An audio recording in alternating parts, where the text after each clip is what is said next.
اسی لیے فرمایا گیا کہ جب افطاری کا دسترخوان بچھتا ہے اور پہلے ہی آ کر کے لوگ بیٹھتے ہیں، اور یہ سنت بھی ہے، ایسے نہیں کہ بھاگتے بھاگتے آپ آئے، وقت ہوا، کھجور لیے اور کھا گئے۔ افطاری کے وقت سے تھوڑی دیر پہلے بیٹھ جاؤ، تمہارے دسترخوان پر نعمتیں رکھی ہوئی ہیں، پھل بھی ہیں، میوہ جات بھی ہیں، کچھ کھانے پینے کی چیزیں بھی ہیں، ٹھنڈا شربت بھی ہے، دیکھتے ہوئے بیٹھے ہیں آپ، لیکن ہاتھ نہیں لگاتے ہیں۔ انتظار ہے وقت کا کہ ادھر سورج کے غروب ہونا ہے اور میری افطار ہونی ہے، اعلان سنتے ہیں، اذان سنتے ہیں، اس کے بعد آپ اٹھاتے ہیں، لیکن اتنی دیر تک آپ خاموش بیٹھے ہیں دسترخوان کے پاس،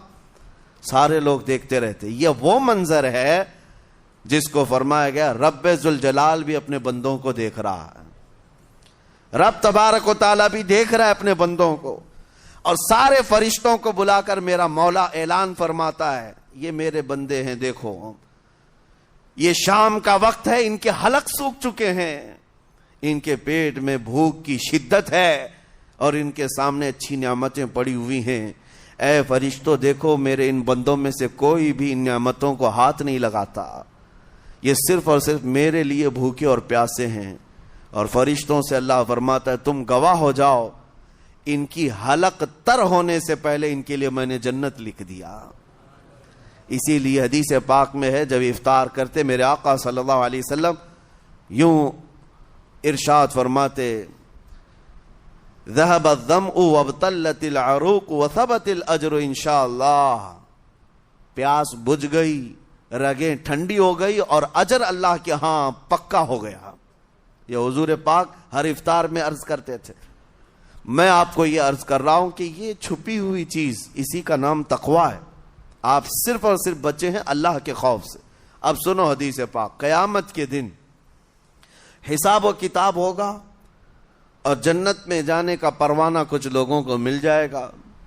اور سب جنت کی طرف جا رہے ہوں گے۔ اس میں بہت سارے لوگ ہیں جو پل صراط پر چل کر کے جنت پہنچیں گے۔ اب جب کافی لوگ جنت کے دروازے پر پہنچیں گے، ایک جماعت ایسی ہوگی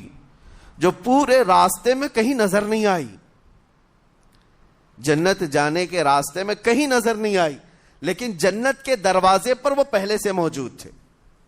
چلے تھے نہیں چلے تھے کسی نے دیکھا ہی نہیں۔ دوسرے جنتی ان سے پوچھتے ہیں اس جماعت سے کہ تم یہاں کیسے پہنچے اور یہ انعام کس بات کا ہے تمہارے لیے؟ تو وہ جنتی کہتے ہیں ہمیں روزے داروں کی جماعت میں رکھا گیا، ہمارے روزے اللہ کو پسند آئے، اور آج رب تبارک و تعالیٰ کا حکم ہوا کہ ساری دنیا سے چھپ کر تم میرے لیے روزہ رکھتے تھے، دنیا کو پتا نہیں تھا تم بھوکے ہو پیاسے ہو، اور اے بندو آج سارے لوگوں کی نظروں سے چھپا کر میں تمہیں جنت پہنچاؤں۔